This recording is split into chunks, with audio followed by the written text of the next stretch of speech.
ప్రియమైన సహోదరీ సహోదరులకు ప్రభువు పేరిట వందనాలు. మీకు మీ కుటుంబానికి యేసుక్రీస్తు యొద్ద నుండి దీవెనలు ఆశీర్వాదములు మెండుగా కలుగునుగాక. ఈరోజు యేసుక్రీస్తు యొద్ద నుండి మీకు బంగారు మాట, దేవుని వాగ్దానము. యెహోషువ గ్రంథము 1వ అధ్యాయము 3వ వచనము. నేను మోషేతో చెప్పినట్లు మీరు అడుగుపెట్టు ప్రతి స్థలమును మీకిచ్చుచున్నాను. Every place that the sole of your foot shall tread upon, that have I given unto you, as I said unto Moses. నేను మోషేతో చెప్పినట్లు మీరు అడుగు పెట్టుచున్న ప్రతి స్థలాన్ని మీకు ఇచ్చుచున్నాను. దేవునికి మహిమ కలుగునుగాక. దేవుని బిడ్డ, ఏదైనా ప్లేస్లో అడుగు పెట్టాలనుకుంటున్నావా? దేవుడు నీకు ఇస్తాను అని వాగ్దానం చేశాడా? ఏదైనా ఉద్యోగం సాధించాలనుకుంటున్నావా? ఏదైనా గోల్ పెట్టుకున్నావా? ఏదైనా గురి కలిగి ఉన్నావా? దేవుడు నీకు వాగ్దానం చేశాడా? అయితే దేవుడు నీకు తప్పక ఇవ్వబోతున్నాడు. తప్పక నీవు ఆ దీవెనలు పొందుకుంటున్నావు, ఆ ఆశీర్వాదాలు పొందుకుంటున్నావు. ఎందుకంటే నీ ప్రభువు మాటిచ్చి తప్పుటకు నరుడు కాదు, ఆయన దేవుడు, జీవము కలిగిన దేవుడు. కాబట్టి నువ్వు పొందుకుంటున్నావు అంతే. దేవునికి మహిమ కలుగునుగాక. నేను మోషేతో చెప్పినట్లు అంటున్నాడు కదా. మోషేతో ఎప్పుడు చెప్పాడు? ఎక్కడ చెప్పాడు? ద్వితీయోపదేశకాండము 11వ అధ్యాయము 22వ వచనం నుండి 23, 24 వచనాల వరకు ఈ మాట రాయబడి ఉంది. ఎలాగంటే, మీరు మీ దేవుడైన యెహోవాను ప్రేమించి ఆయన మార్గములన్నిటిలోనూ నడుచుచు ఆయనను హత్తుకొని మీరు చేయవలెనని నేను మీకు ఆజ్ఞాపించు ఈ ఆజ్ఞలన్నిటినీ అనుసరించి జాగ్రత్తగా నడుచుకొనవలెను. అప్పుడు యెహోవా మీ ఎదుట నుండి ఈ సమస్త జనములను వెళ్ళగొట్టును. మీరు మీకంటే బలిష్ఠులైన గొప్ప జనముల దేశములను స్వాధీనపరుచుకొందురు. మీరు అడుగుపెట్టు ప్రతి స్థలము మీది అగును. అరణ్యము మొదలుకొని లెబానోను వరకును, యూఫ్రటీసు నది మొదలుకొని పడమటి సముద్రము వరకును మీ సరిహద్దు వ్యాపించును. ఏ మనుషుడును మీ ఎదుట నిలువడు.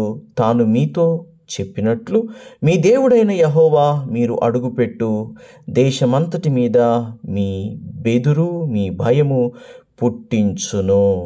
దేవునికి మహిమ కలుగునుగాక. చూసారా? దేవుణ్ణి ప్రేమించి ఆయన చెయ్యమన్నట్లుగా చేస్తూ, జాగ్రత్తగా నడుచుకుంటూ, జాగ్రత్తగా మాట్లాడుతూ, జాగ్రత్తగా ఉండాలని దేవుడు చెప్తున్నాడు.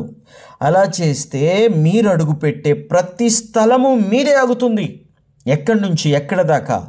అరణ్యము మొదలుకొని లెబానోను వరకు, యూఫ్రటీసు మొదలుకొని పడమటి సముద్రము వరకు అది సరిహద్దు. ఇంకా ఎంత ఉందో అంత దేవుడు వాళ్ళకే ఇచ్చేస్తున్నాడు. దేవునికి మహిమ కలుగునుగాక.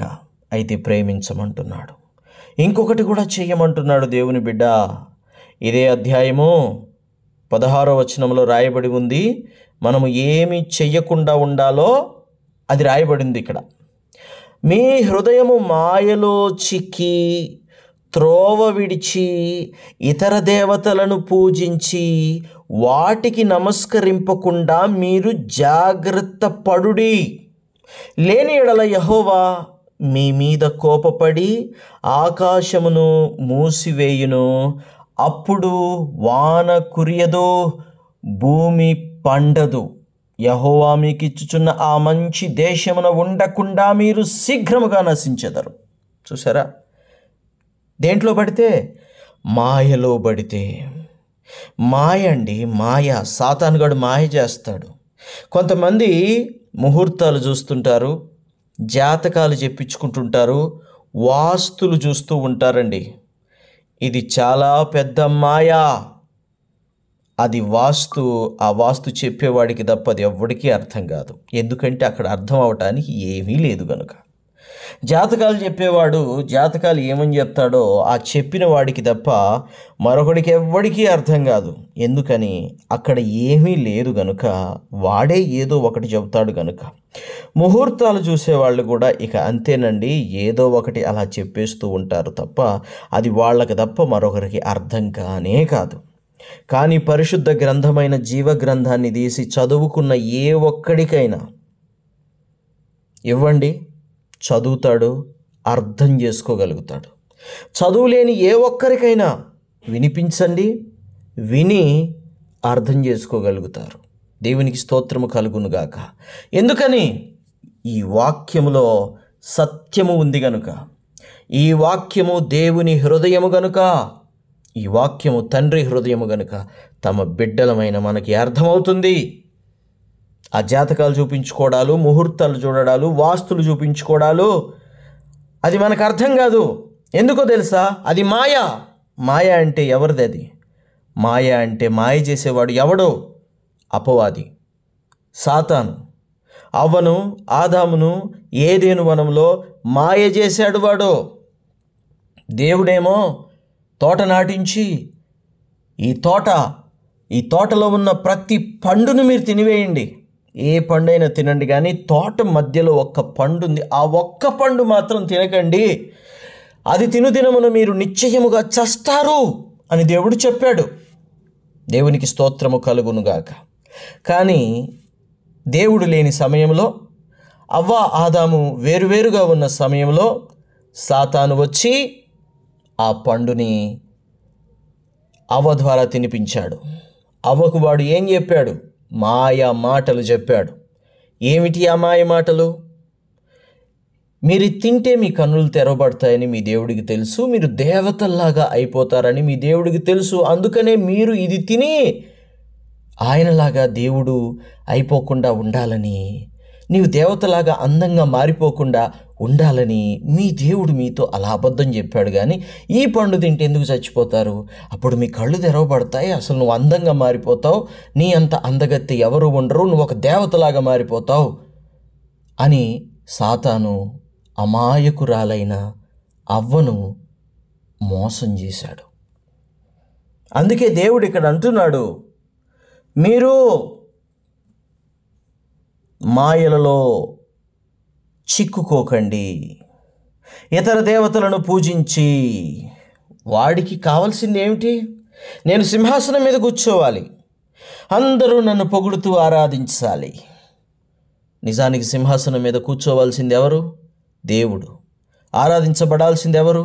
దేవుడు. పరిశుద్ధుడు పరిశుద్ధుడు పరిశుద్ధుడు అని పొగడదగుటకు అర్హుడెవరు? దేవుడు. కానీ సాతానుగాడు కోరుకునేది ఏమిటంటే, నన్ను కూడా పూజించాలి, నేను కూడా పూజలు అందుకోవాలి, నేను కూడా ఘనపరచబడాలి.